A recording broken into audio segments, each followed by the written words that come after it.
ఒక ప్లేయర్ ఒక టీంని నిలబెట్టగలడా? ఒక కెప్టెన్ గెలవకపోయినా తన టీంకి యూజ్ అవుతాడా?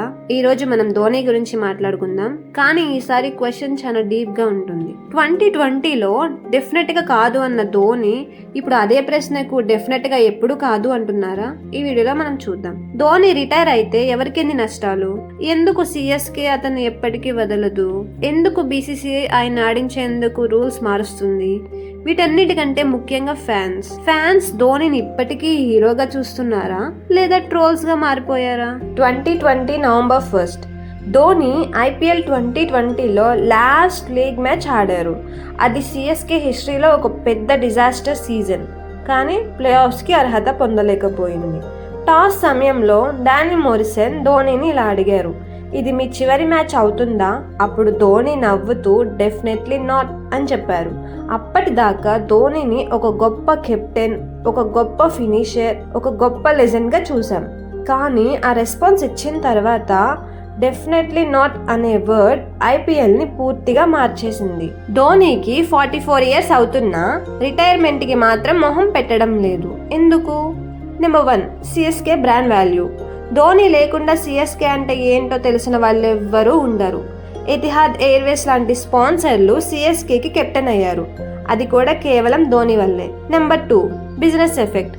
సిఎస్కే బ్రాండ్ వాల్యూ పడిపోతే ఫ్రాంచైజీ ప్రాఫిట్ తగ్గుతాయి. ఫ్రాంచైజీ ప్రాఫిట్ పడితే బీసీసీఐకి కూడా నష్టమే. Number 3, fan base and ticket sales. Dhoni ఆడే మ్యాచ్ కి స్టేడియంలో హౌస్ఫుల్ అవుతాయి. అయితే రిటైర్ అయిపోతే ఎప్పుడైనా ఖాళీ సీట్లు కనిపించొచ్చా?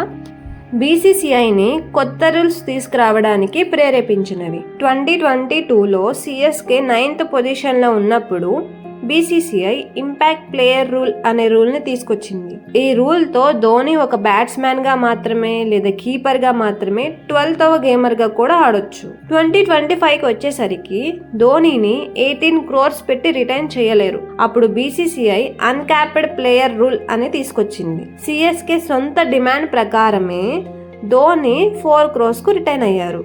ఎందుకంటే ఆయన ఇండియా తరఫున ఇక్కడ ఆడరు కాబట్టి uncapped. CSK and RCB super star culture మీద ఆధారపడినవే. సిఎస్కే అంతా కూడా ధోని మీద ఆధారపడింది. ఆర్సీబీకి వచ్చేసరికి విరాట్ కోహ్లీపై.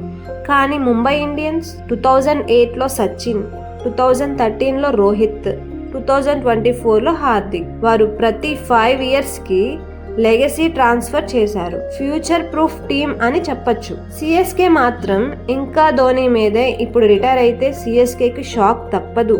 2025లో సిఎస్కే మళ్ళీ సరిగ్గా ఆడలేదు. పాయింట్స్ టేబుల్లో చూస్తే అది లాస్ట్ పొజిషన్లో ఉంది.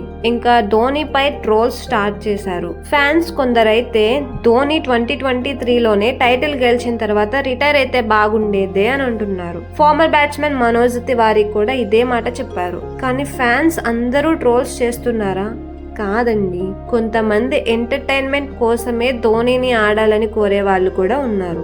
ధోని ఆడితే గ్రౌండ్ కి వెళ్తాం అంటున్నారు. ఇంకా ధోని 2027 వరకు ఐపీఎల్ ఆడతారని కొన్ని సోర్సెస్ చెప్తున్నాయి. అయితే మీ అభిప్రాయం ఏమిటి? మీరు టీం ధోనినా లేక రిటైర్మెంట్ టైం వచ్చింది అనుకుంటున్నారా?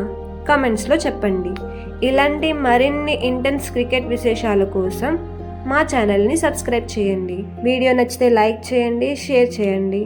మరొక బిగ్ క్రికెట్ స్టోరీతో త్వరలో కలుద్దాం. బాయ్.